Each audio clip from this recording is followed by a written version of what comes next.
Hey Northlands, Callie Murray here with a story of God's encouragement for me.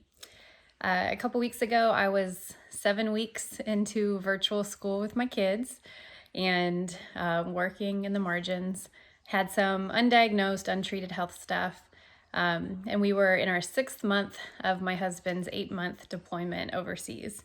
So just to give you a picture of where I was at, I was tired. I was very tired. We had felt super loved on by our community, but just at the height of exhaustion.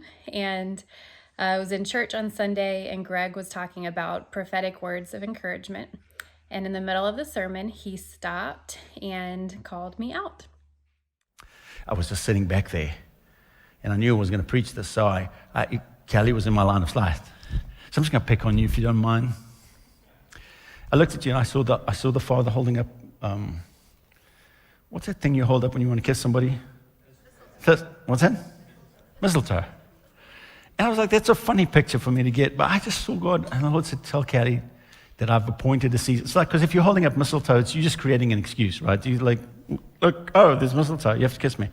And I felt like the Lord is going to generate opportunities. It's like He's appointed a season for you to be tender and intimate and kind and gentle with you. And every time you look, you're going to hear, the Father's right there.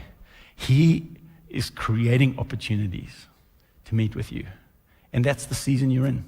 And it's not going to go away. And nothing anybody can do is going to change that, because the Father has appointed this season for you.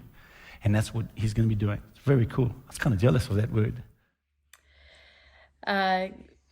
Sometimes you sit in church and you feel like, okay, that's for me. And this was one of those situations where I knew it was for me.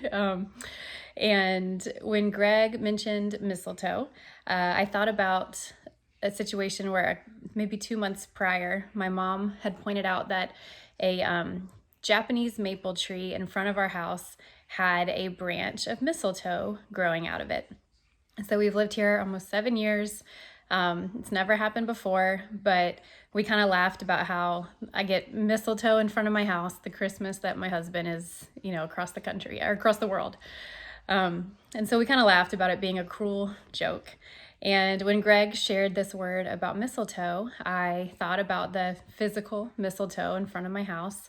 And I was just so encouraged to kind of reconsider these situations, the deployment, health, COVID, as these opportunities for God to meet with me. And I can tell you tons of stories of how He has.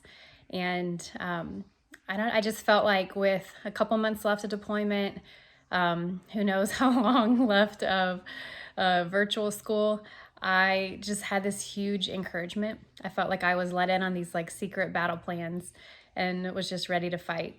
So I am grateful for Greg for choosing to pray for me when he caught me in his line of sight, and for sharing that word, even when he literally could not remember the word mistletoe.